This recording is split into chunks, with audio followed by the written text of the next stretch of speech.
This is from where? Where Don Freeman lives, out there across from St. John's Church in Edford. The one that burnt, and they just got it rebuilt last year. Mm-hmm. And that's where he lived, and that's where he opened his shop in 1918. And he was there until 1925, and then he moved to town, and we're in the building now that he originally was in with the business. The mausoleum was an old blacksmith shop, so it's a little bit different. Mm-hmm. Back in the 1800s, I don't know when it started, but here's one of them that was built in 1882. Mm-hmm. And it's different than any cart or buggy you've ever seen. You can flip a couple switches on it, show it off better. Pardon me. Oop, wrong one. There we go. Now, all buggies got your seats in them and springs like that, but this in here is built like a glider in your house. Uh-huh. And it rides like a dream because it takes the jog out of the horse. Oh, yeah. And that was their reason why they had sold so many carts, I should say, was on account of that motion, because they rode smoother than what buggies even did with four-wheelers. Mm-hmm.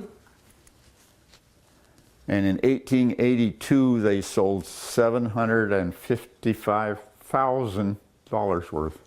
Wow. I don't know what that'd be in today's money, but it'd be quite a bit. And they built them all, or? Yeah. The main factory was just north of this building that you're in right now. I've got some photos here, but I don't know whether you could even copy them or not. If I get to the right page here. Twofer, I think.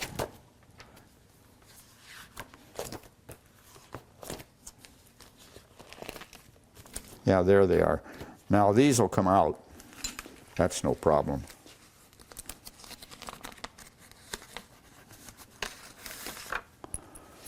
And this building here is the one that's over here on the alley yet. Mm-hmm. And you can kind of see where the ashes were after it got done. They had a steam engine in there, and I think maybe that's what maybe caused it, maybe it didn't. They had a line shaft and was driven by a steam engine for their tools and stuff.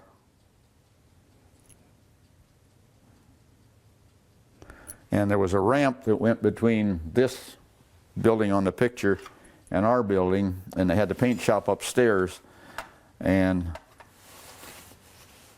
then after they had this burnt, they put the cement block building on the back of the white building. And then that was in 1910, and then in 1912, they put this up as a blacksmith shop. And Jim Warnick was in here. But before the fire, they had a blacksmith that was where the post office is now, and was Chris Iverson run the blacksmith shop over there.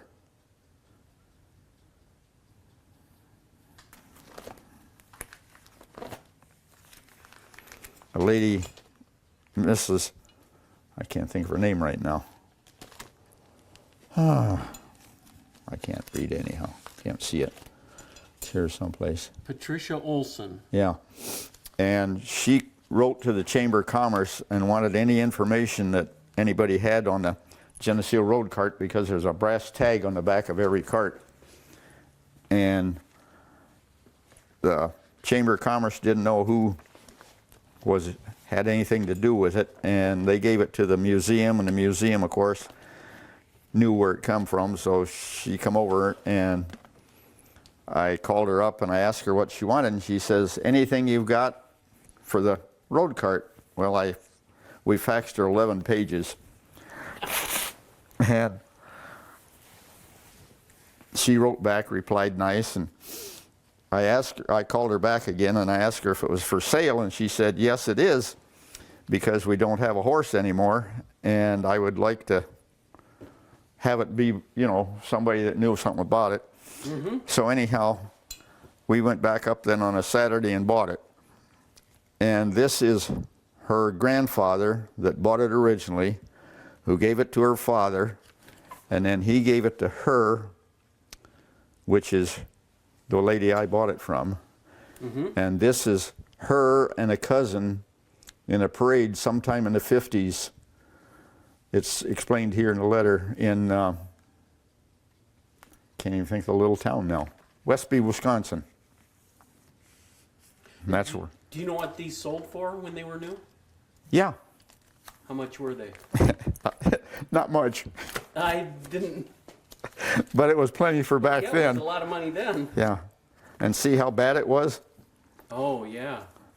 But there was enough forms there that you could match it up, you know, and get it to back where it was originally. And let's see. Here's the prices.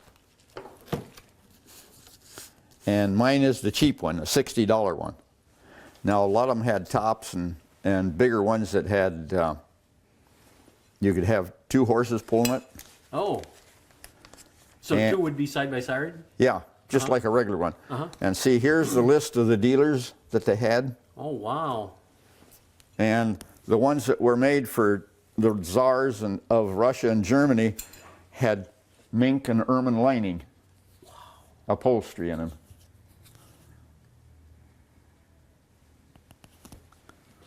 And I think on the front of this is some testimonials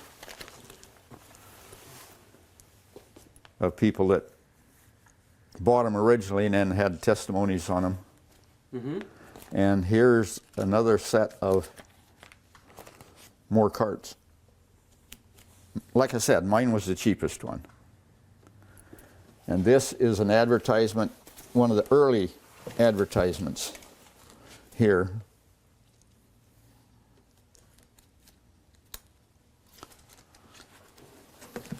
Oh, shoot, I'm sorry. And I've got an invoice in here someplace, if I can find it, where they sold one to a store, a hardware store in Dyersville.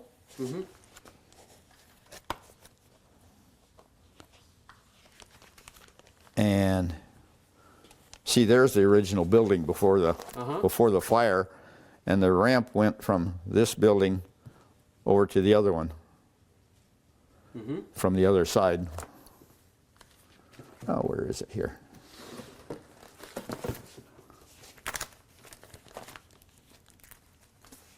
That's a picture of the Geneseo torpedo motorcycle. It was built in Geneseo from 1908 to 1910. And it was a kind of a messed up deal. The guy that bought the patent, or had the patents and stuff for it, was tied up with Harley Davidson. And the lawyer that represented him here in town charged him $15,000 back in 1910 and broke the factory here in town. That's why there wasn't any. Now there's the invoice. They went to the hardware store up in Dyersville, and I think the price was, I don't know, I can't read it. $69.50. Yeah, and delivery from the railroad station to the hardware store was 25 cents. Wow. So you can imagine what stuff was worth back then. And this is my favorite photograph of it, right there. You would say so too, wouldn't you? Yep. Now, the thing of it is, somebody here in town had some canvas pictures made, and they're selling them without permission. Oh.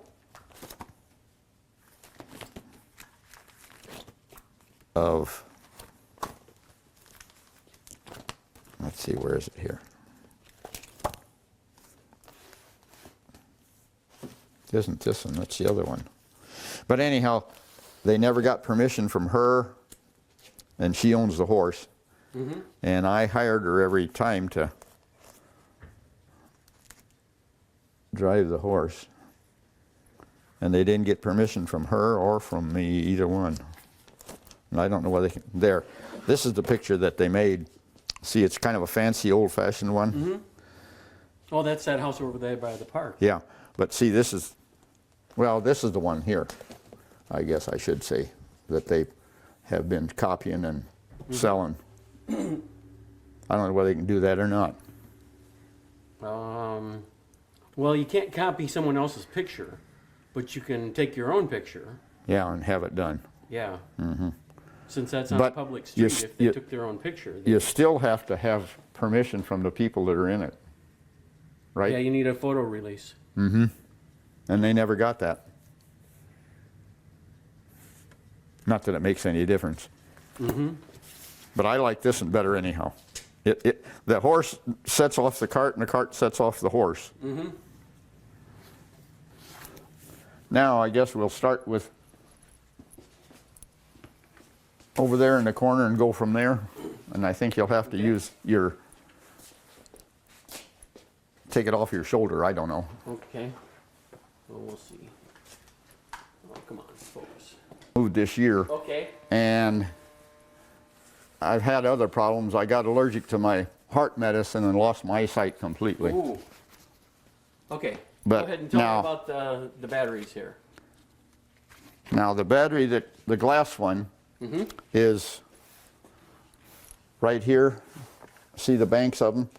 Now this is a 24 volt system with a generator. This one's 36 volt, and this one here is like mine, which is 110 volts, DC.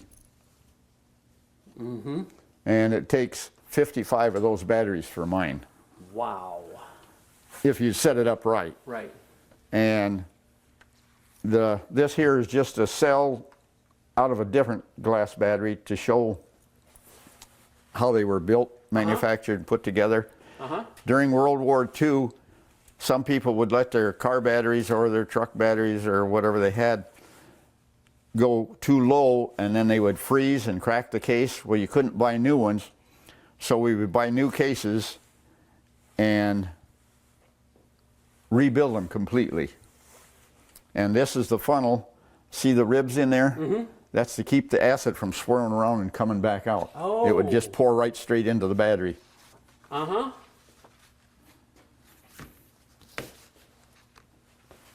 That is neat. Now, everything that is in this building was here. The tools and stuff is not a collection, it is an accumulation. As we needed them, we bought them. And that's just what's left over. Now, down in here is a Model T crankshaft, and on it is a cutter in case it got galled or built up, or if it got worn too bad, they could build it up and then weld it up and recut the batteries, or I mean the journals, with the cutter that's there. And this cutter here is for tractors and trucks. This is for automobiles. Mm-hmm. And there's a couple of micrometers down there to check out to see whether you had to cut it down or not. Now this little connecting rod here is out of a 19.9 Titan tractor, single cylinder. Mm-hmm. And the only reason I got it there is just to show how big they do get. They get them bigger than that, but that's what this is. And this here is a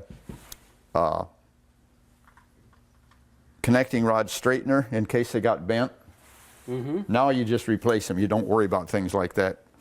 And this is a book, lists the new connecting rods, and the newest listing in it's 1928. And that's from Sig Company over in Moline. Now, the older rods had Babbitt bearings in them, and you had to have a cutters, or I guess you'd call them, what would you call them? Scrapers. So you could fit them, so they would fit the crankshafts.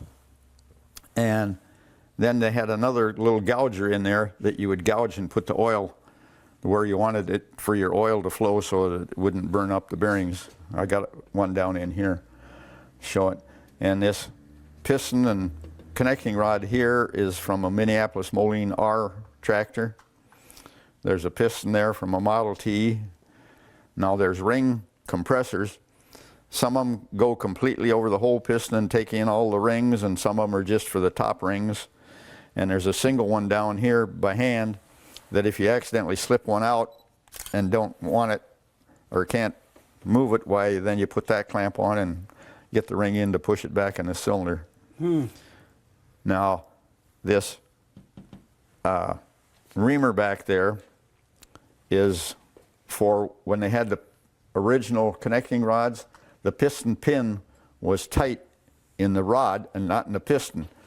And so it would get worn and they would clatter. So then you'd ream out the piston pinhole and put a bigger size pin in and tighten it up. And then it would be so that it wouldn't rattle quite so bad.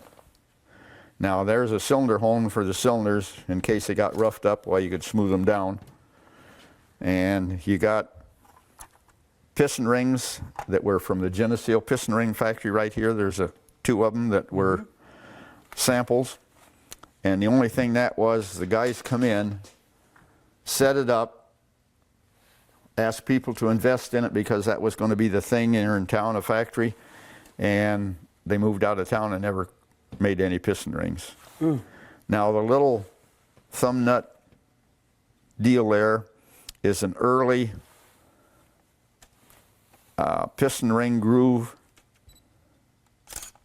You would put the washer on the top of the piston and line the cutter up with the groove, and then you tighten the nut down, and then you could go around and clean the grooves out. Now the new ones are like this, where you just put the cutter in and go right on around. There's for bigger pistons there. And this here is a micrometer for inside the cylinders to see if they were either out of round or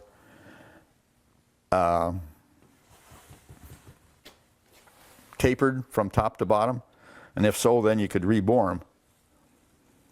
And this here machine here was for cutting seats in case they got cracked or got worn so bad that you couldn't grind them to suit yourself to where they would be where they should be. And that's the whole set of cutters and stuff there. And then after you got them in, we had I'd say cutters there to get the right 45 or 30 or whatever degree you had to have for your valves, and before stones. Now they got stones that cut them. Now, as long as we're here, all of these boxes here are full. The valve boxes, there's some missing, and from here up, the boxes are completely full except for this one, and it's empty. And on the top shelf up there is the old water jug for distilled water that filled batteries, and next to it, the first little blowtorch there is the first Freon detector. Where did you get the distilled water? Well, a lot of times you just went over to the drugstore and got it. Oh, And sometimes I brought it around in the jugs because in those days it took a lot of water because your batteries would get dry. Well, and you had a lot of batteries. Yeah. And this here carburetor is from a VE4 Wisconsin engine, brand new, never run. And here's your linings for your Chevy and Ford and Plymouth brakes when they used to put the lining on the shoes. And this setup here is your bands and rivets for a Model T bands in a Model T transmission. And it's going to be hard to show these. Maybe I can set one up here and you can take a, but they're a split rivet. And you would put them in from the metal, the head would go on the metal side of the band, and then you'd put it through the lining and then spread it and then drive it into the lining so it didn't cut the... Can you turn that a little bit so we can see the... That better? Yeah, that's better. so that it wouldn't groove the transmission. Mm-hmm.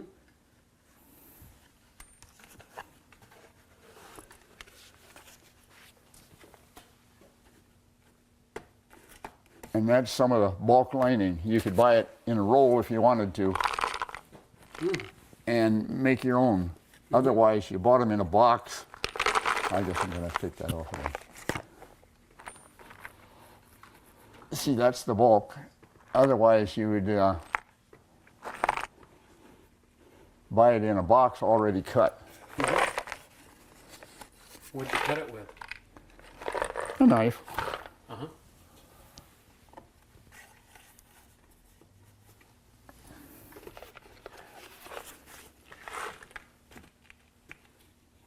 And this Whoopee Sure Cleaner was the best stuff. It had a little pumice in it, and you could rub that on your hands and then you rinse it off, and you took care of the grease, and it cleaned even the grooves and stuff in your fingers a lot of times. Kind of like goop. Yeah. And in the wintertime, they had lanolin in it, which made it nice for the hands. Mm-hmm. Now, this is equipment to lap in valves. I got a few valves in here just to show what the valves were like. Some of them had grooves in, some had pinholes in them, and some were just plain where you had to use a suction cup on them. The newer ones now are all suction cup ones. And this one with the that looks like a crank down here actually has got all the different brackets for the holes in the valves, for the grooves in the valves. And you'd had to work that one by yourself. Now this kind of brownish red one, that one you would turn and it would go back and forth, but it wouldn't advance. Now what they call the egg beater ones, which is the long ones here, those you would turn and they would advance a little bit and then turn, and they'd go back and forth and advance, and then they'd advance over here and turn just a little bit. Mm-hmm. And there's your keepers for the different valves, different keepers. Different valves had different keepers on them. What's the keeper? That's to keep the spring in the tight onto the valve. Mm-hmm. And this here is a valve out of the booster station out here. Oh, okay. And this suction cup one here, the normal ones now are just a wood handle that you rotate in your hands. Well, this in here was made like a Yankee drill, and you just push it up and down and it would go back and forth. Mm-hmm.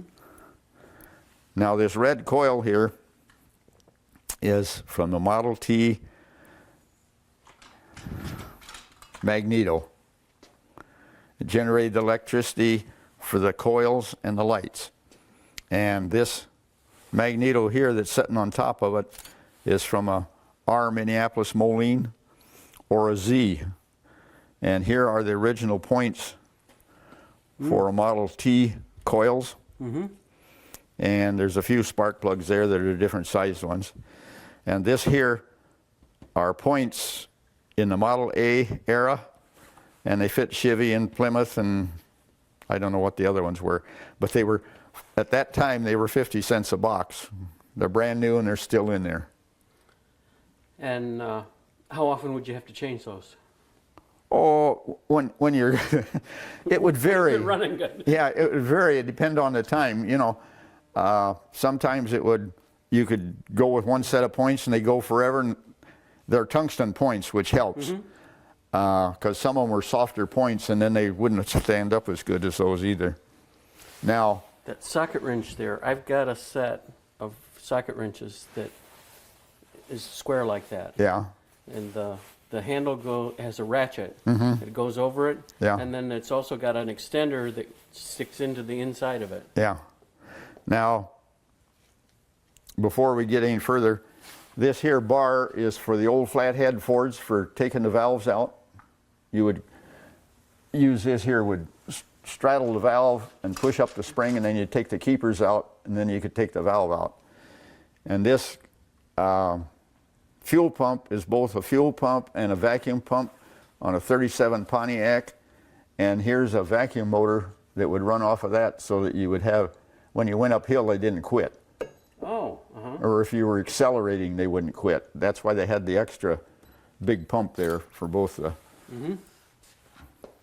I got something I got to show you back here. Your fog like yesterday, and then you got your driving lights for regular, all in one bulb. See, there's your...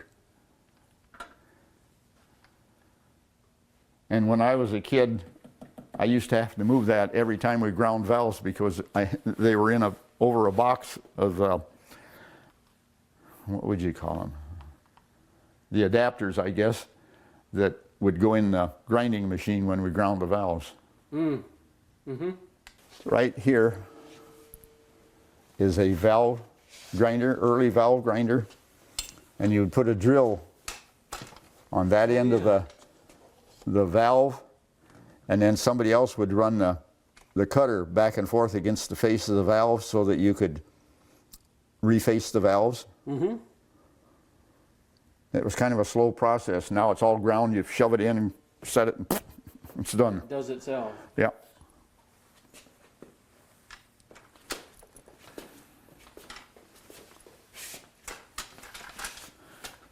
Now, we better get back here a little bit yet. Okay.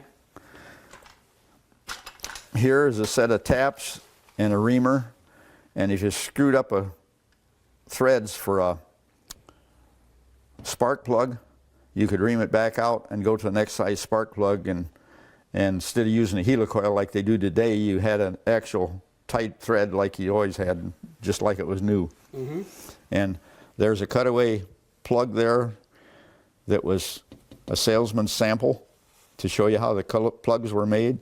And these two little spark enhancers here, if you had a cylinder that got a little bit on the oil side and was putting out, wouldn't fire, well then you put those enhancers on and it would increase the spark enough that it would fire.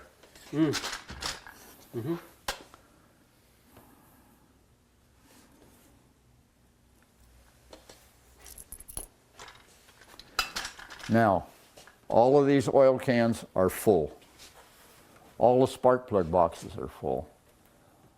All the cases take care of themselves, of course. And this can here is partial full.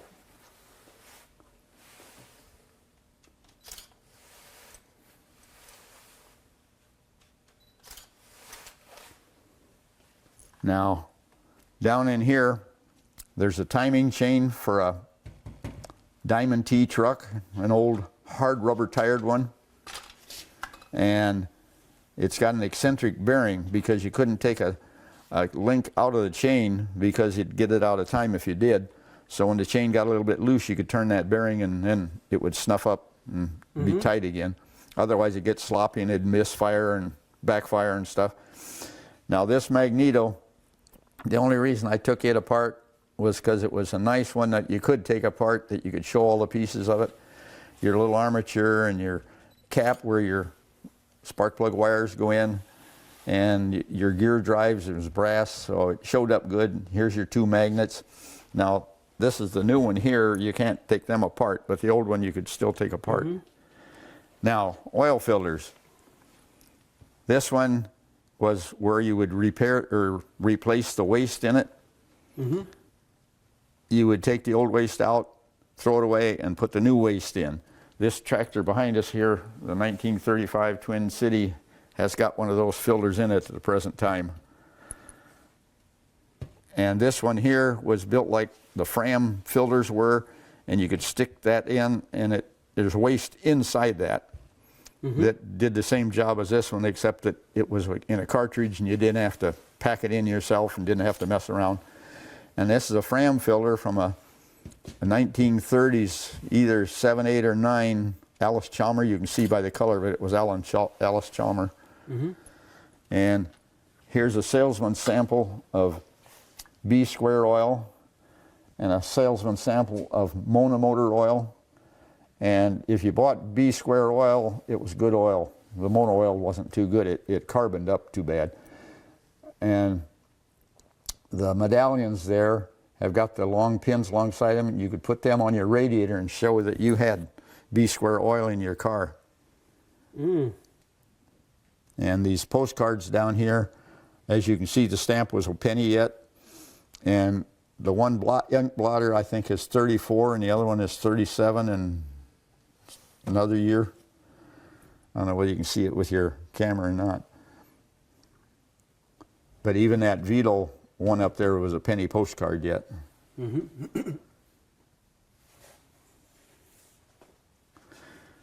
Now they always said the Model T, if you were going up too straight a hill, or too steep a hill, I mean, you'd have to turn around and back up because the gas didn't flow because the gas tank was mounted lower than what the carburetor was. Well, in 1909 they patented this, what they call vacuum fuel feed system. This float assembly would go into this cylinder here, and this cylinder would go into that one, and then you would mount that on the dash side, the engine side of the dash, and you would pump the gas up there, and then it would flow by gravity down to the carburetor. And this cast iron glob here is a sediment bulb from a Model T. And when the starters and generators first come out, they were all in one, like the ones are for the modern lawnmower motors, where they had both the generator and the starter all in one belt drive then. But back when they were in automobiles, they were gear driven. And then later on they come out with a Bendix so they could have a small generator, or I mean a small, well, both generator and starter. And it didn't cost you so much to repair them. And that's the Bendix demonstrator, salesman's demonstrator. And you'd spin it one way and the Bendix would shoot it out, and then you'd spin it the other way and it'd go back. And there's right and left hand Bendix springs depending on which side of the engine the starter was mounted on. And that's There's the socket set. yeah, that's the old pressed steel. And the ratchet wrench is got wood handles on it. Oh, mine's metal. That's a different size. That's a 3/8 drive. But on the other side, it's half. Oh, okay. And this nozzle there was for flushing out radiators. You'd shove that in the hose, and then you'd turn the water, and if you wanted a little air, you could shove that in there too, and push out the sediment that was in the block or in the radiator. And this four-fingered thing here was for replacing the bands in a Model T, because you had to hold the springs and put the bolts through and put the nut on, because if you dropped one, you had to tear the whole engine apart to get the transmission, because there was magnets down in there that would attract that, and it'd just tear everything up. And there's a wrench there that comes over, is for different size distributor. I think that one is for a Ford. So you could change your spark, advance it or retract it a little bit. And there's the original speed wrenches are down there before pneumatics and electrics. You did it by hand. And this setup here, I'll explain this when we get to the blacksmith shop. This mold here, and gravy, I call it gravy ladle, where you'd heat up your lead and pour it in the mold. And those were for when you bought a bunch of batteries, like a dealer, if you had to trickle charge them all the time, and that was to set one cable from this battery to that battery to the next battery to the next battery, and that's what those were made up for. And this here is your, I don't know, what do they call it? Hood lacing. Yeah, it's the lacing for the hood, where your old hoods come down over the top, rubber now, but this would, they'd put that in there to keep it from rattling.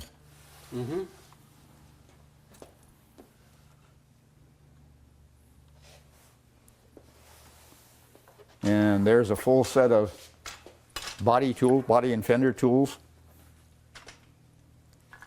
And here is a instrument to tell whether, if you dropped your axle front wheel or into a mud hole back then, potholes today, but anyhow, you could see if it was bent or whether it was all right. If it was all right, you just left it. Otherwise, you put a new spindle in.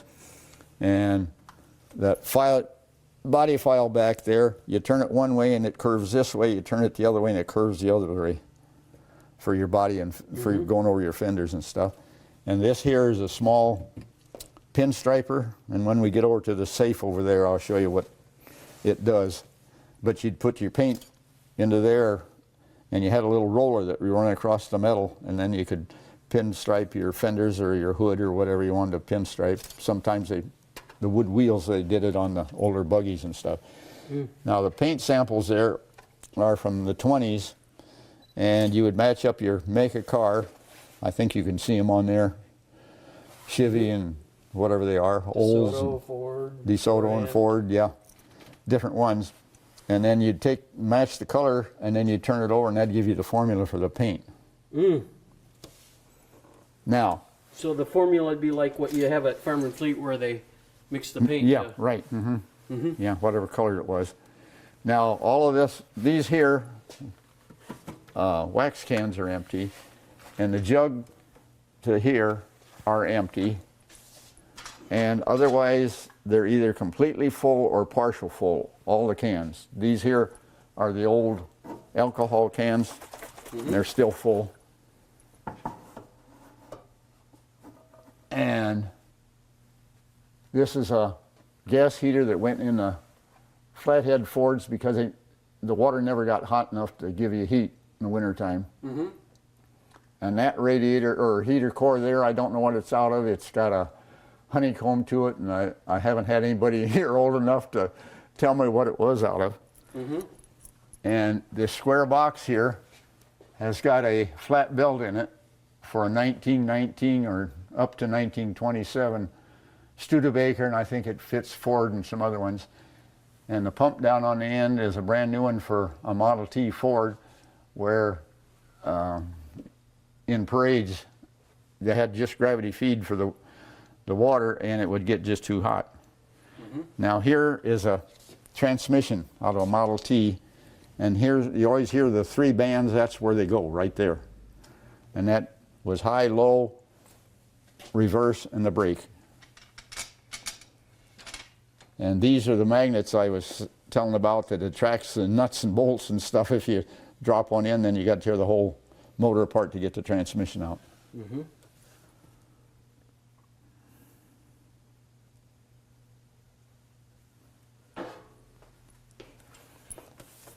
Now we passed up the press stone.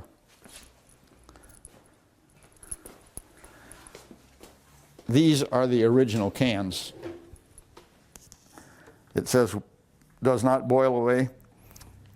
These were the first cans when they come out with permanent antifreeze, and they're all full yet. And that was their stand for them back then. Now, when we were working on cars, you always crawled underneath to work on some of them sometimes. And you know, your lights today get so hot. Oh. See how that, and that's been on ever since we come in here. And you'd get just about the cord about where you wanted it. So we took and put screw ends on them, and they screwed in a socket just like a light bulb would. And you could tug on it. You didn't get any more line, but at least it didn't pull out like the new ones do, you know, they just unplug. Now while you're there, here is the check stub that bought this tractor from the factory in 1939.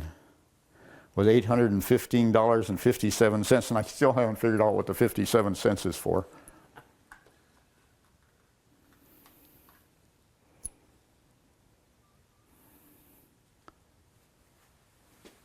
Here's a cute little poem too, if you want to take a shot at that.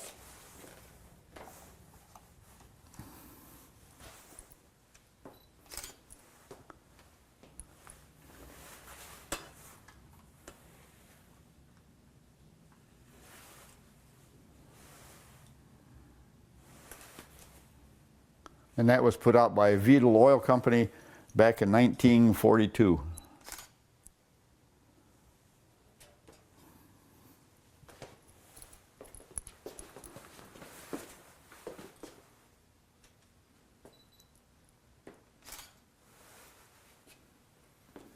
How many horsepower was this? I suppose 10, maybe 15. This one was 17, and that is a powerhouse tractor. And what year was it? 35. With a wide front end even. Yeah. Dad sold both of these originally. The Twin City originally had steel on it, rims on it, but that got to where it chewed up too much, and so they went to rubber, and it was easier riding too, you know. Mm-hmm.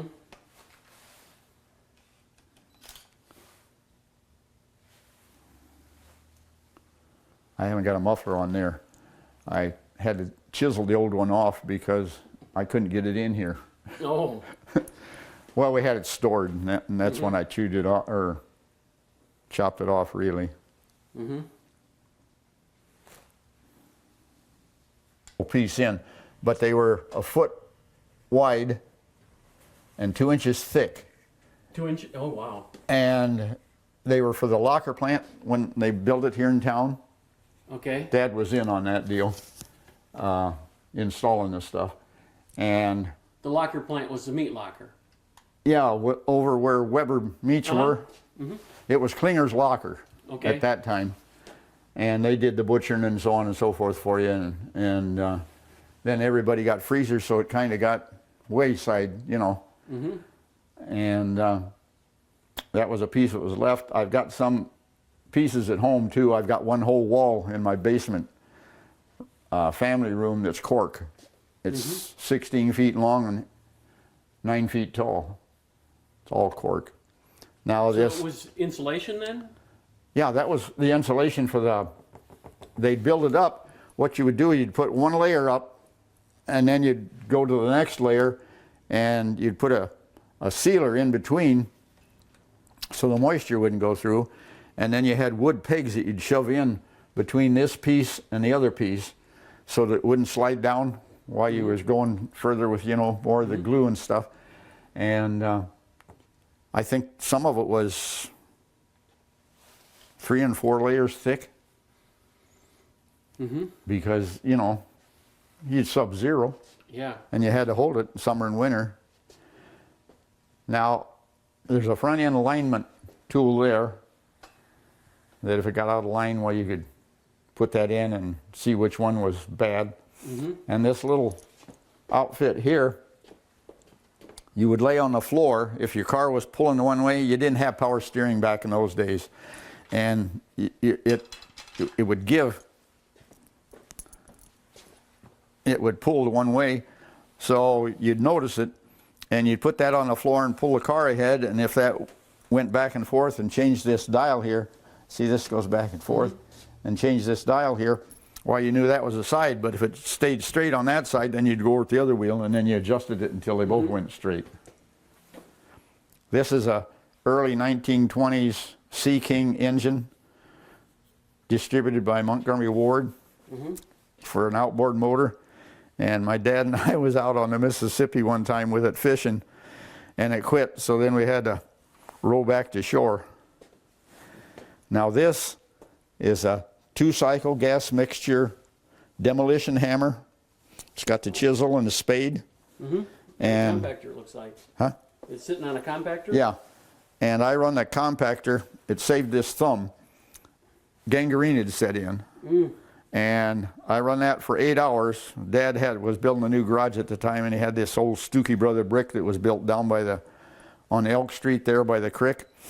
And he said, why don't you take that home and break up those brick, and then we can have that for underneath the floor. Well, I got to the doctor on Monday, and Doc Wellstein says, oh, you got a little color there today. He says, I think we can save it. I was going to take it off Wednesday. So I saved it that way. Now you done, or you still got more tape? We got 4 minutes yet. All right. Now this engine was on my first motor scooter that I built when I was 11 years old. And the way we got it was that during wartime, and you couldn't buy an engine anyplace or anything without a permit, but we were selling chore boy milkers at the time. So we ordered it out with a portable, so it'd be a gas engine on it instead of an electric motor. and that's the way I got my engine. Now this block here is off a Model T. You can see the size there. I think this engine here is bigger than the one in the tractor that's right here. And this is a boring bar in case the cylinders got bad, you could rebore it. And here's Maytag engines, a 2-cylinder and a single cylinder for the old wash machines. And of course we had a few cables left over, ground and hot cables. And back in those days, it was positive ground instead of negative ground like it is today. And this engine here is a generator. There's 2 outlets on this side to plug in. This engine here is off Eclipse lawnmower, and you've got a lever here to start it instead of the kickstands like the, or the kickstarters like the Maytags. This is a Lawson engine, a Clinton engine. The one down here is a Cushman engine off of a early cement mixer, putties, you know. And this is a safe that I've had a while, and here is where I used that pinstriper. The last time it was used was right here. Put the pinstripes on here. This in here is getting worn off. I've rubbed it too much. But it's a cute little safe.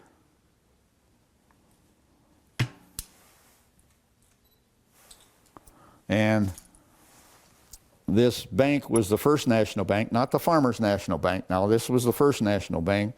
That was where the old municipal office was before they got the new complex. And these are some of my wife's old jewelry. She said I could put them in there just for display. It weighs probably 200 pounds. Wow. But we got it anchored in good so that it won't fall on anybody. And of course these are John Deere engines, 1927. And the last time they both run at the same time was in 1986 when John Deere had their open house up at the park. And this is what they call shimmy stoppers. When your car gets to shimmying, well, you could put one of them on if the joints got a little bit loose, they'd shimmy a little bit. And then that would stop it, keep the doors from anti-rattling. Someplace in my building I've got a card that's about that wide and about that long that has got anti-door rattlers, but I can't find it. I haven't found it. Now here's that Troy Boy milker that I was telling you about that had the gas engine on it that I used for my little motor scooter. And this here is for patching the old inner tube tires. You would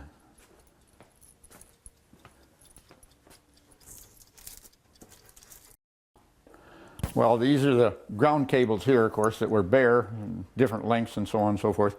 And then these were the hot cables, but it was the opposite of what it is now. The 6-volt batteries were always positive was ground and negative was the hot wire.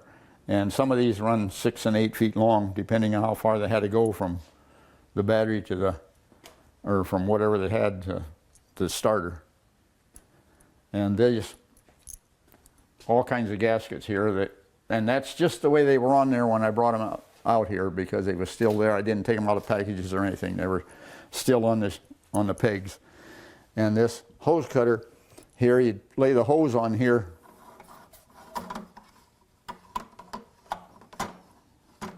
Well, where's that? There. You'd lay the hose on here and you'd go around, turn it around, and it would come out nice and smooth. So you'd turn it like that, and it would be all nice and smooth. And you didn't even have to measure the hoses because, see, they were already marked.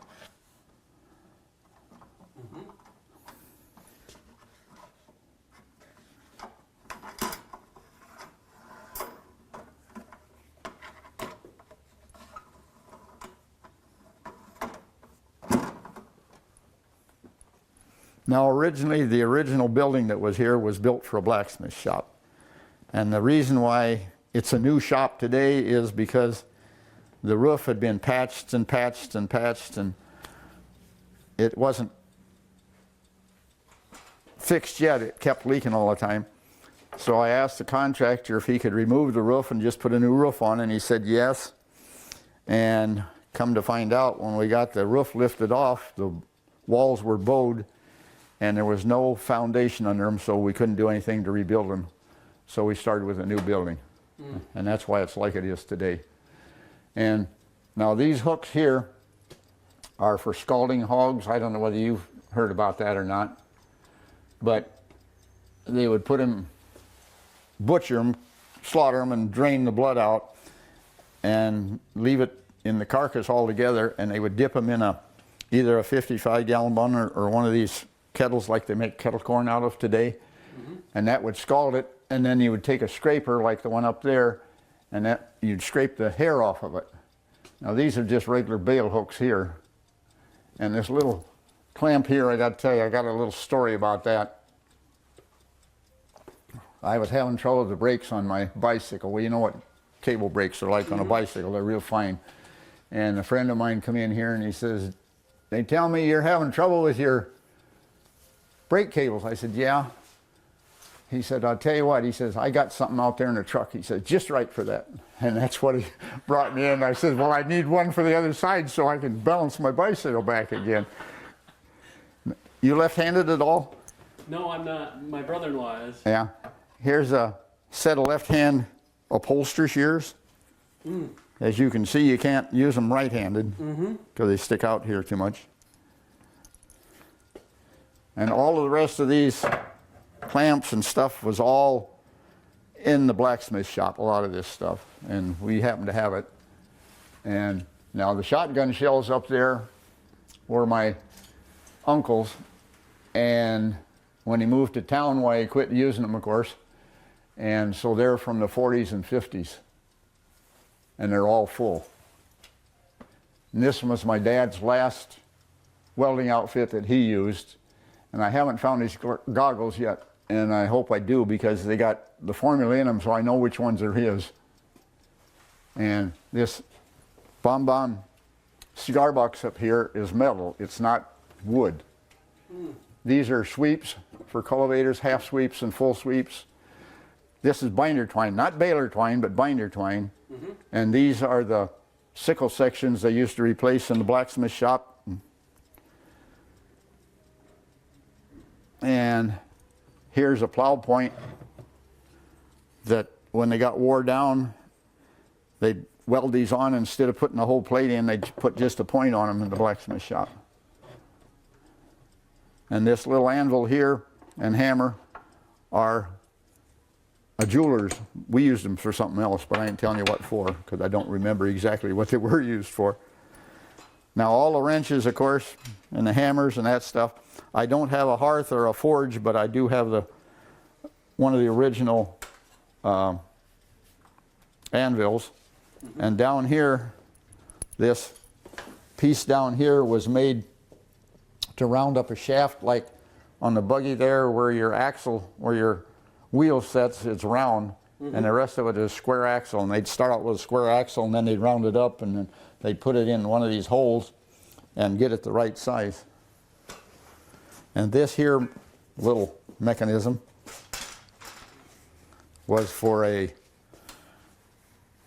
out north of town where Roger Fassett lives right now. Halfway between his house and the road, they put down a casing. They were going to go down and see if there was any coal there, and if there was coal there, well, then they was going to come in with a shaft down at the bottom of the hill. Well, every once in a while, when they was going through the rock, they'd break the bit off. So we made this up so we could go down and pull that back up.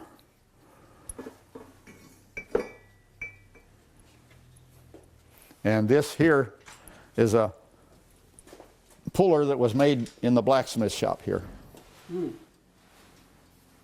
And now I told you I'd tell you about those mold that was over there. This is what it makes. I got another mold here.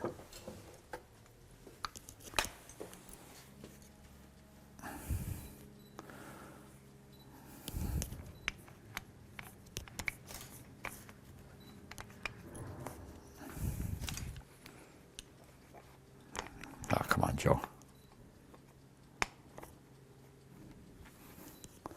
See, it fits in there like that, and then it would, the wire would be in here and it'd be all molded. And this would push it back out after it got cool. And these are the wires that would go from, being you only had 2 posts on the battery, you couldn't go from this one to the next battery, so then they put these on and one would go on top of the other one like that. And then you could go to the next battery, to the next battery, to the next battery. And down here, I think, is one of the first factory recalls. This goes on a buggy, however, and they're all broke right there. There's 7 or 8 of them underneath here that was in the buggy shop when we took over, and they were still up there. But they were either got too hard and crystallized, or they were too soft and bent and broke, and that's for getting in and out of a buggy. And there's double trees, single trees, neck yokes, hoof files before they shoot them, if they get where they weren't flat anymore. And this little ratchet, little wrench here, was for straightening the front axles on some of the early cars, because once in a while somebody'd run into a stump with them. And here's a chisel, was made out of an little axle. And I think there's one up here too that was made out of, sawed off and then made into an axle. From an axle, I mean. And here's your blacksmith tongs for putting your metal in and heating it in the hearth or the forge.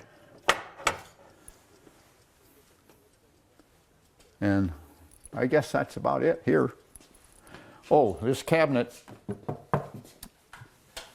is from the Sargent Cart Works, and it's completely, there's no latches or openings for it. Oop. 1 row uphill.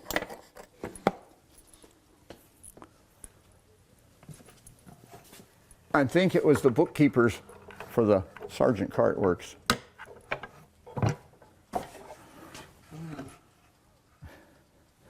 And I've started a little collection of postcards from different states. I want to get all 50 states eventually.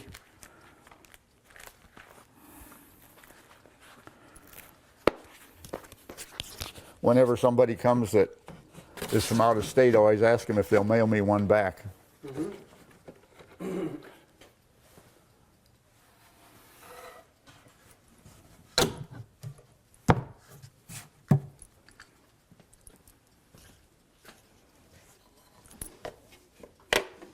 Was that a set of car wrenches there?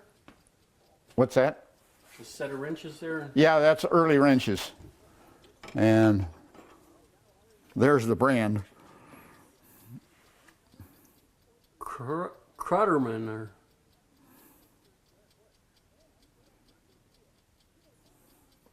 Fruiter? I don't know what they are. But it's a complete set. And that's a wall drill there, or, you know, you'd fasten it to the wall. Or is that the one that goes? No, that's the one that goes on a bench, I think. Yeah. I got one that's inside there that is wall mounted. And pipe wrenches beside it there, or? These? Yeah. Monkey wrenches. Monkey wrenches, okay. Yeah, for monkeying around. They're all wood handled. There's 3 of them, or 2 of them that match here, and then the other one's different. I think this is a different one. These 2 here match. That one's missing the handle? No, This one? it's a different make, different brand. But it doesn't have wood handle. No, it's got a metal handle. Metal handle, okay. And you've got your all kinds of shears of course. Now these here, now I got to tell you about this clock. It's out of an Oldsmobile, and it must have been an old one because it had a wood dash.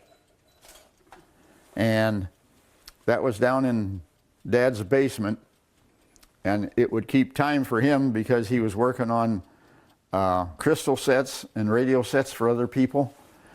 And he could tell then when it was time to go to bed rather than get bawled out from his wife, my mother. And that always sat down on his workbench. So I had to get it reworked, and it's running, as you can see.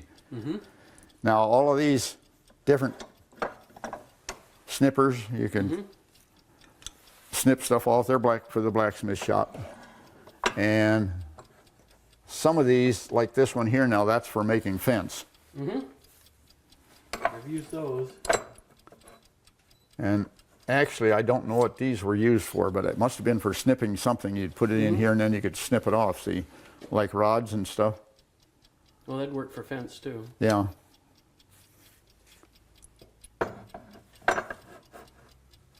Got a clutch lining there? Tractor clutch lining, it says? Yeah, that is. And I don't know whether it's for Massey Harris or Alice Chalmer, but it's not Minneapolis Moline. Now this wrench here is the wrench that fits the axle on the cart over there to take the nut off, take the wheels off.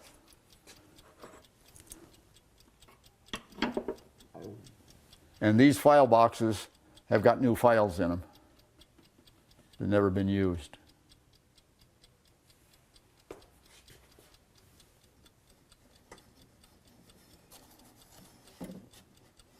There's some fertilizer plates for planter plates, only they're the fertilizer ones. And this is those for the vulcanizers. Here's your patch here. You'd clean off your tire, and then you put that on, then you'd put it in that press over there, and then this you could light with a match, and that would be enough to vulcanize it. I think that's just rivets there.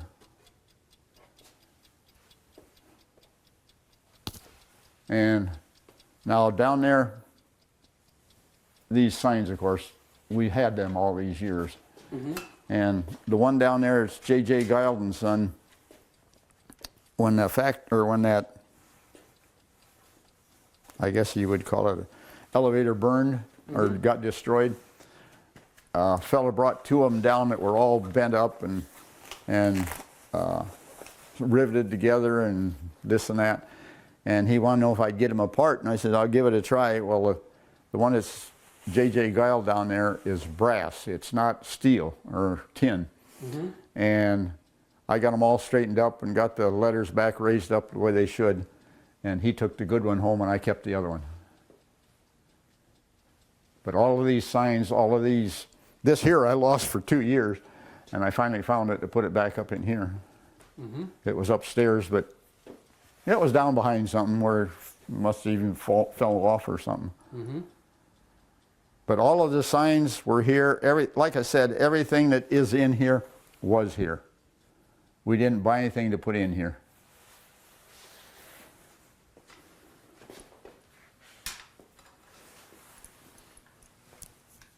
And some of these Chicago Motor Club Honor Member. Yeah. What did it take to get that? I don't know. See, we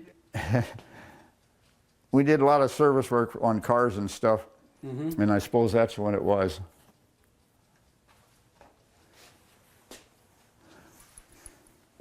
Now, I've got a few photos yet. If I get the right book. Let's see, this is the one I want? No. Yeah. I think. See, there's the front of the building nowadays. Of course, you've seen that. But this photo here, here's the tractor that's sitting over there with a cultivator on it. And this was in a display over at Cambridge Fair in 1939 with German's Oil Station because they had Massey Harris, New Idea, and Kewanee Elevator and Minneapolis Moline and that. And this is the ribbon that we won for our display at the Cambridge Fair. And if I can find them here. Well, what happened? I gotta go another page, I guess. Something screwy someplace. I thought it was on the back of this one.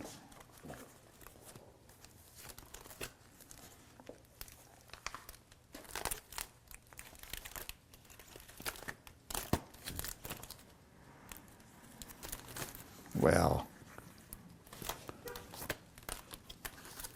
I think it's in this one. Yeah, there it is.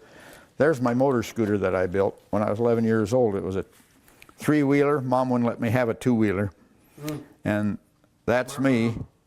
And this boy, his mother and my mother went to school together down in Muskogee, Oklahoma. And he designed John Glenn's spacesuit. And here's my picture of my snowplow now that I've made the scooter out of when I got big enough that I had a car.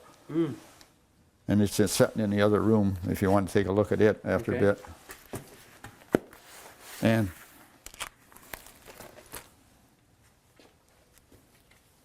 is this the one? This is just to show you it's not. It was down in Dad's basement. Well, all of the boards underneath here were rotted out, but the maple was still good on it. So I brought it down here and took everything out, the other boards and stuff out of it. And I was working on it outside here, and a lady come over and she says, what are you putting on there? I was putting the finish on. And she says, boy, it sure makes it look pretty. I says, that's tung oil. And she says, well, what are you going to do with it when you get done? I says, I'm going to put it in my mausoleum. I says, if you're here in a month, I'll have it done. This was in May sometime. And she says, I won't be back for a year. I'll be right back. Okay. I got one celebrity in my book.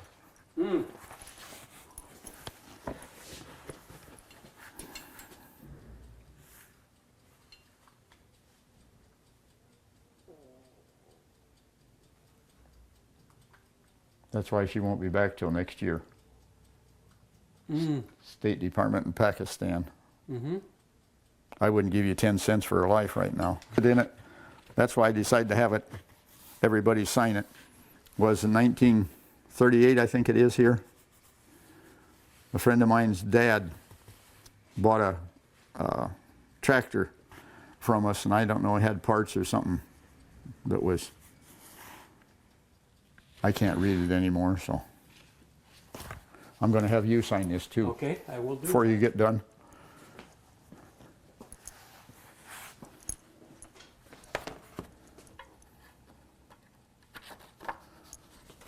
Now, we ain't done yet. What do you have up on the top shelf there? This The one? meters on them, yeah. All right. This one here, you see this little radiator outfit? That you would shove in the exhaust pipe. The hose would run up to the front of the car where this meter here was setting, and you would adjust the air and the gas on the carburetor to get it where it wasn't too rich or too lean. And that's what that one was made for. This one here is for your distributor and dwell and stuff on your distributor for your spark. And that, I think, was just for sale, because you hooked your battery on there, or hooked the cables onto the battery, and if the light turned red, well, you had to replace it and it was green. I think it was for selling batteries. I don't think it amounted to anything. That amounted to anything, really, one way or another.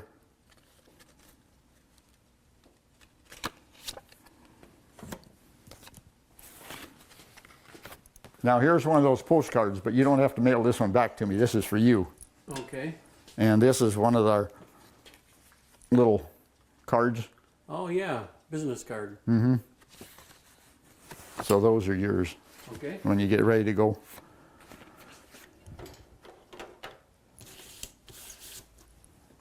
And this here cabinet was when they went from two-wheel front rear brakes, no. Yeah, the rear brakes went to the front brakes. Well, then it was the kit that had all the parts and stuff in to repair them.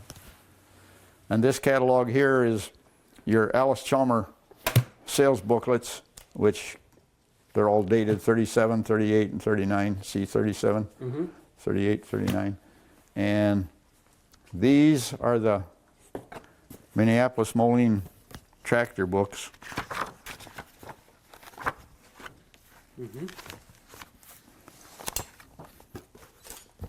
And this one here, that, you know what that, you've seen them. I know that one. You know that one. This one here is the, nope, that's John Deere. And this one here is the Massey Harris parts book. Well, like there, see. And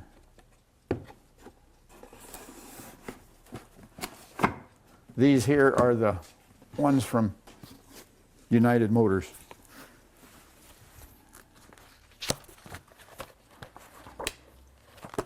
Well, you can read it there, I guess.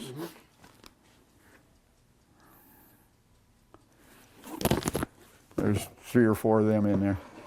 And I've got a great big one in the shop, but I can't get in here because it's that square. And these here are all John Deere books there, similar to this one. And my oldest son made this when he was in high school. It fell apart and I glued it back together and I'm using it out here. He was killed in an auto accident in 1972. And down here is a crate from Minneapolis Moline. It had a twin cylinder block from a Z in it.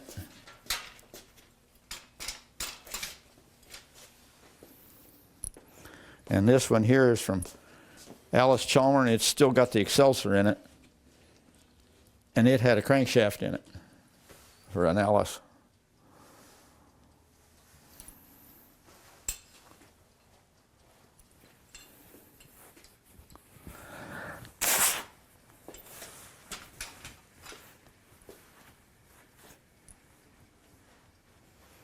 And I think, well, except for the cans underneath here, this one here is a little different than what most of them are.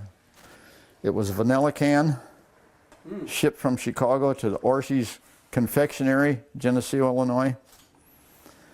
And when this was gotten, Orsi's was where Pegasus is now.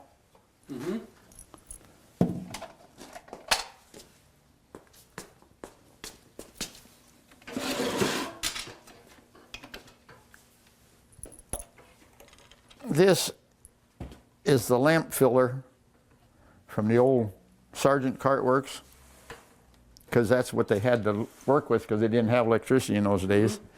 And this is the vent to keep the kerosene from bubbling, and then you'd fill your lamp. And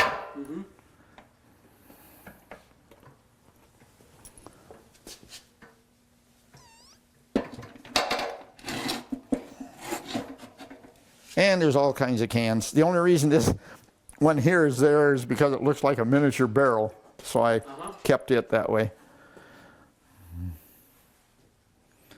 And down here, here I go. I should have showed you when you was down here.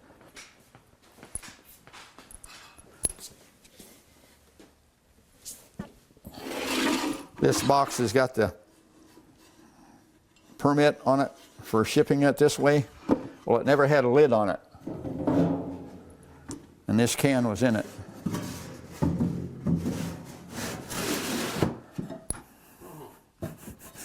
Can you imagine that today being shipped?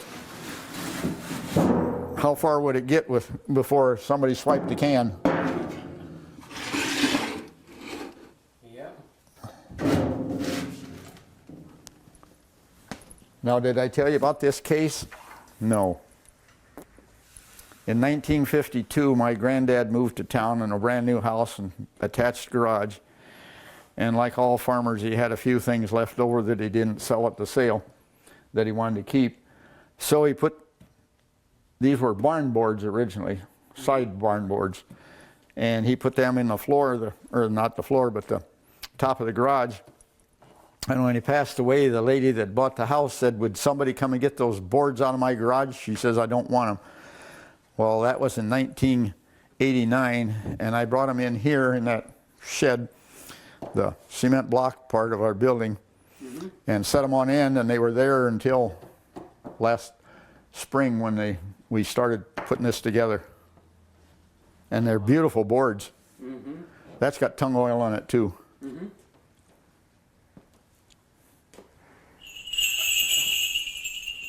Yingle, yingle. Now, if you look in the buggy, somebody went after a Christmas tree. They left their gloves and their felt shoes. You ever seen felt shoes? There's a pair of them in there. Brand new ones, never been worn. Those were my uncle's. And the gloves here are horsehair gloves, mittens, I mean. Try one on. Wrong leg, or wrong arm. Yeah. And see, here's the shoes, felt shoes. And the plate to keep your feet warm, you put it in the oven before you left, heated it up, and then you'd put that down there, and then you keep your feet warm. And the hat I bought on the Russian side of the Brandenburg Gate.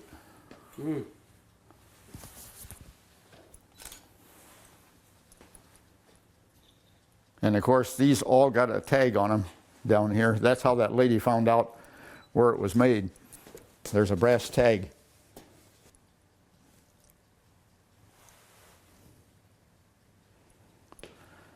And I guess we've seen about everything. Oh, we got another fire extinguisher here, an old brass one. Was D.F. Sargent a relation of yours then? No, none whatsoever. Okay. What happened was in 25, the building come up for sale, and Abe Bernstein was the next door neighbor to the south. And he said to Roy, he says, why don't you come in and buy that? It's got a Wisconsin engine, and the clips, Park Hound clutch, 27 Chevy transmission, universal joint, drive shaft cut off. Underneath is a Model T differential out of the case, and it's got a Alice Chalmer brake drum and a Chrysler emergency brake band that used to go on the drive shaft of the old Chryslers. It's got a railroad iron out here and a piston rod out of the booster station for weights up in front, just for traction more than anything else. There's 6 pillow block bearings.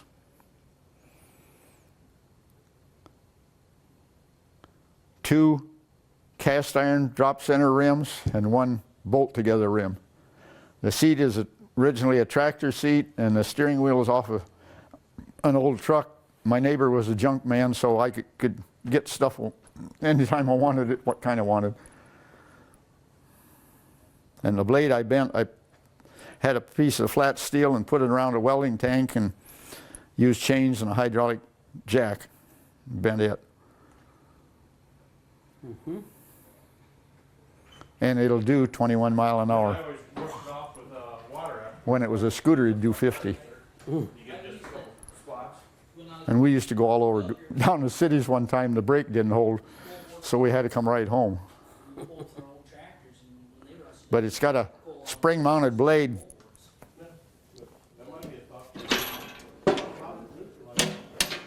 So that if it hits something, why it'll bounce up.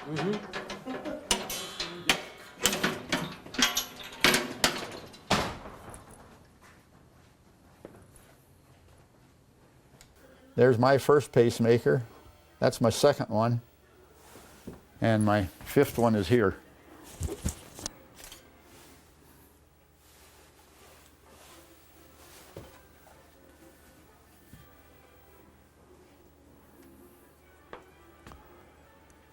I set this up for the, like I said, for the bicentennial, or whatever it was, 175th, I guess it was. And of course, this is all school memorabilia we got here over the years. Anything special in there? Well, there's the button that when we took over the 52-year winning streak, I put that out originally, and the belt buckles that are in here I put out originally. Mm-hmm. And there's a little green machines in there that are out of sterling silver. Well, I think there's one with a goal post in there, but the kids got theirs with a football and their jersey numbers on them, and then the little green machine hanging underneath them. Mm.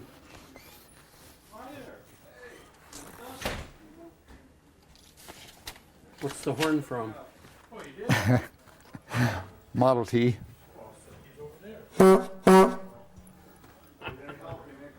I've got a 1919 Model T.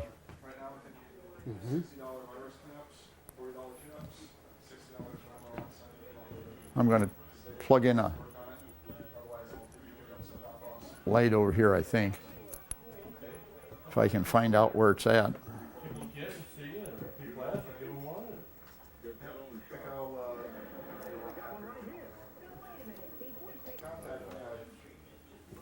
And the rest of the internationals were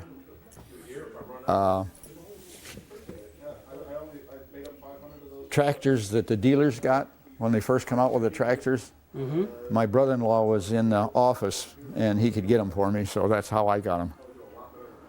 And the Minneapolis Moline ones, those are the ones that we sold, so that's why I had to have them. Where's the maple leaf one? The international ones down here. These right in here, all got a maple leaf on the side Oh, of yeah, them. I see it. Yeah, I need to get in touch with the accountant to get all my tax information squared away and get a federal tax ID so I can start buying wholesale. Yeah, I went to the state of Illinois website, you have to do it on my own, and every link that I And this Minneapolis tractor up here get like was a wartime tractor. You couldn't get the rubber or find myself back where metal, so they made them out of wood Mm. during World War II. Mm-hmm. so yeah, I'm and like 1 month I paid it.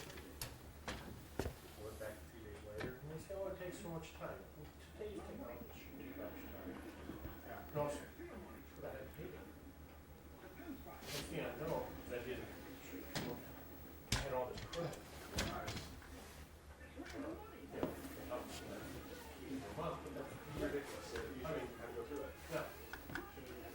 So now I do it early in the month. It used to be that if you file like this time of the month, oh, they hated you. Oh, yeah. Because you're not supposed to file really. You are. Are you kidding? Yeah. Like you keep your money.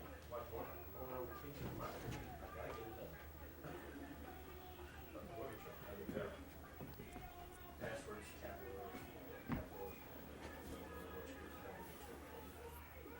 Yeah, yeah, some of the stuff that I found online, I started filling out a form, based on what I was reading there. I was assuming that I needed to start it as a sole proprietorship.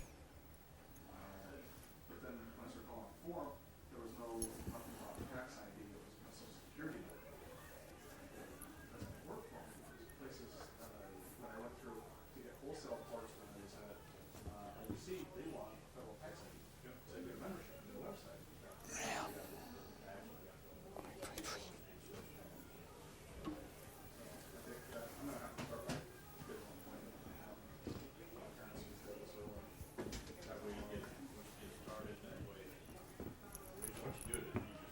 Yeah, once it's all going, I'll be rolling away.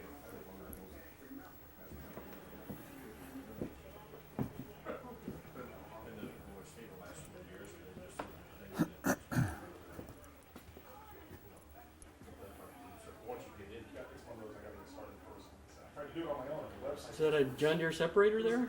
Mm-hmm. I don't know who set it up.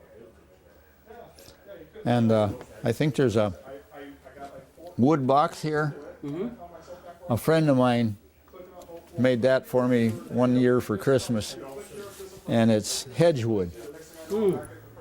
Both Central Bank and the companies with and state have got to go.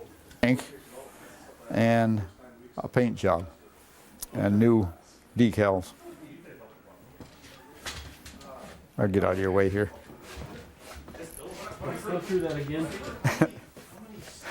It was a 4th set of rear tires, 2nd set of front tires, new crank, new pedals, and a new paint job and new decals. There's so many errors in the code, you might not even be insured. And the whole back end of it is not tied together. Insurance companies aren't getting the information. And this little thing here, Dan walks to work most of the time in the summertime. And when they had trash pickup, this was sitting along the curb in boxes. The engine was apart, the transmission wasn't, but the engine was. And the fenders were all rusty and everything, and he thought, well, he'd fix her up. So he picked it up, and there it is. Wow. Nice finished product, don't Yeah, you think? not bad for starting from the trash heap. Yeah. Now there's my case with all the memorabilia from town and Atkinson and other places. Souvenirs that people gave away at Christmas time. And up here in this corner is a bank from the, is a bank bag from the First National Bank. And I think there's a couple little banks up here that are from the old, what did they call it? It was up there where Corner Tap is, and they got their pool room now. And then it was Bondi's Candy Corner after that. I think it was a Citizens Bank. And down on the other end is one from the old Central Trust Bank. And the leather bag here is from the Farmers National Bank.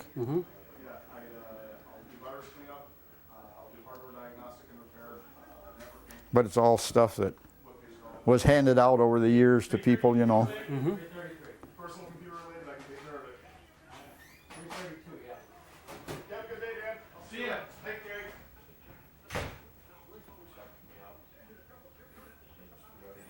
you. And there's Bellinger's thermometer, and that was put in one of the ads that John Deere put out. It was in the book, Bellinger's farm equipment thermometer. And Jim Howard brought it down, and he says, put it in your case, will you? So that's where I put it. There's old spark plugs and other stuff. And that Champion Road Race set, we gave those away back in 1934.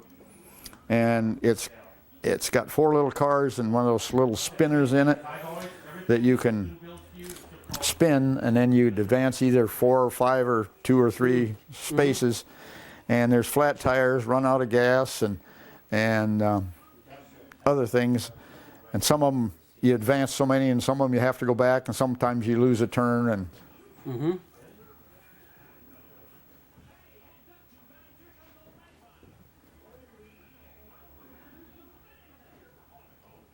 I think that's an old calendar in there from 1925. Yeah, Sweeney's funeral home, or they had a funeral home and sold furniture and appliances back then.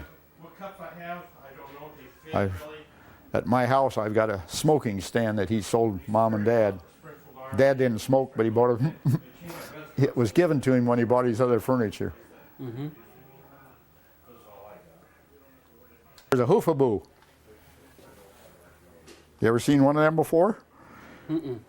It's hoofs and fur off a caribou up in Alaska.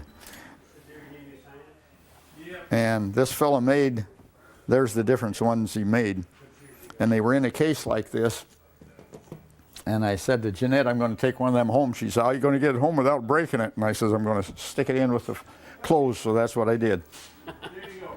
See you later. There, what do you think of my new camera? Yeah.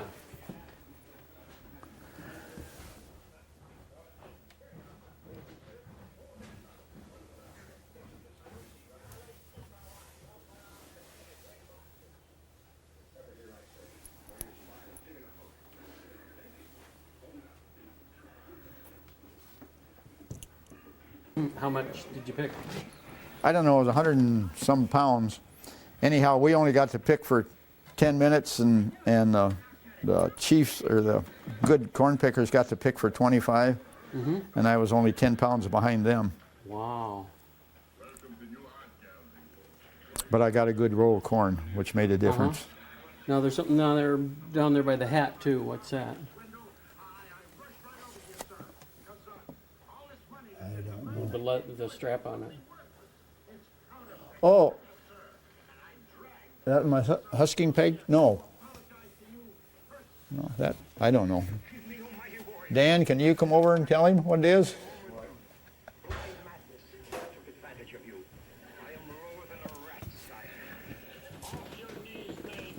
What's that? The strap down here. Strap. By the deck of cards, and between the deck of cards and the hat. I have no idea. Oh, okay. What's this something for your shoe for our eyes? Oh, that could be spikes for your shoe. Yeah. Bottles and jars and stuff was here too. Oh, Get this out of the way here a minute. See, there's your cap for your brake shoe lining, thermode. oh yeah.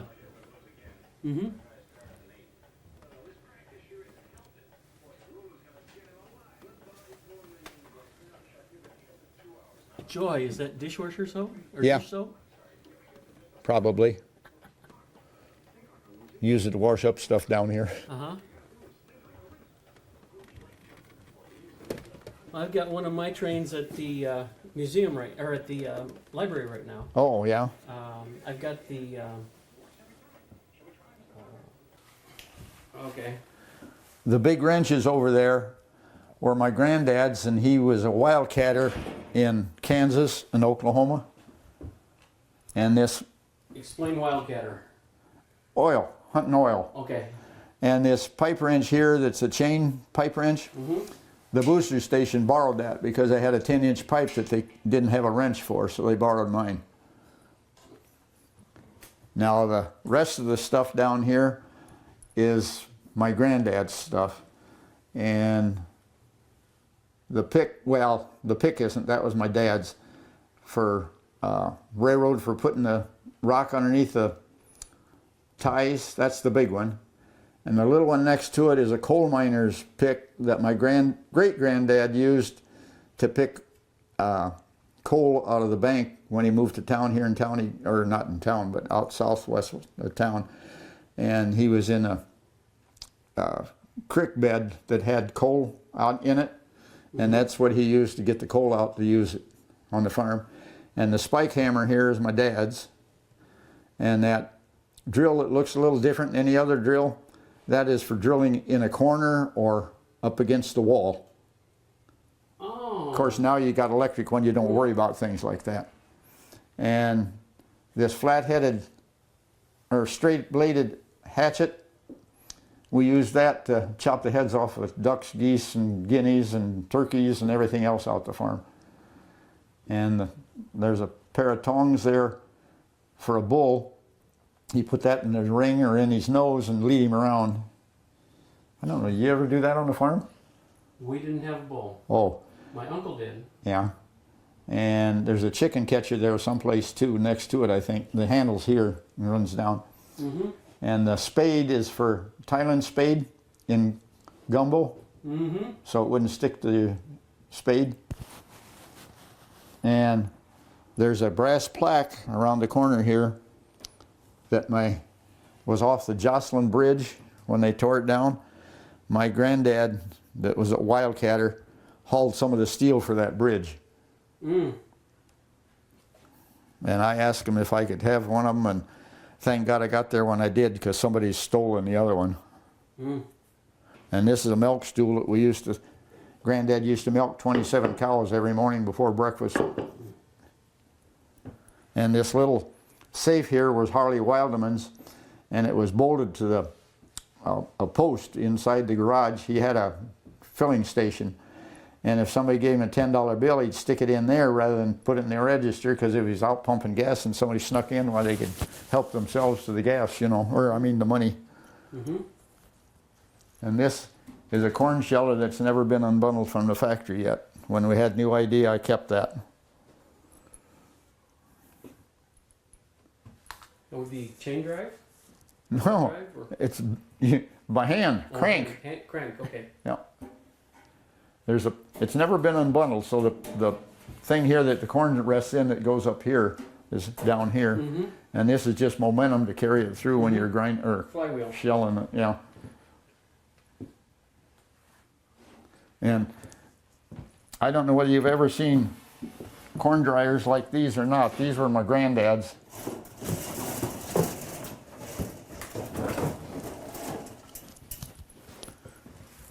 Oop, got your wire here.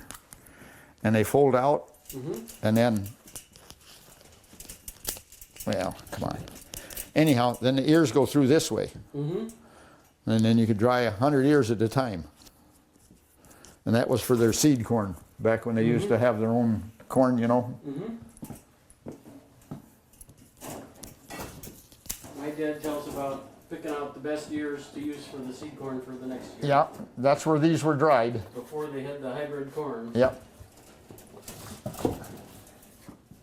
My uncle sold Funk's G hybrid over the years. And there's a few signs here. Our new idea sign, that's brand new. I got 2 more upstairs. That's Holding's new sign. That's Columbia's new sign.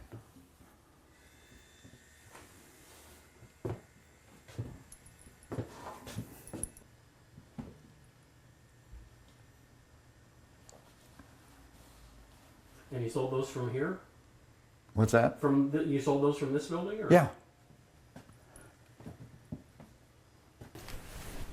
Okay. You want the light on it? Yeah. How's that? That'll help. Okay, And tell me about it again.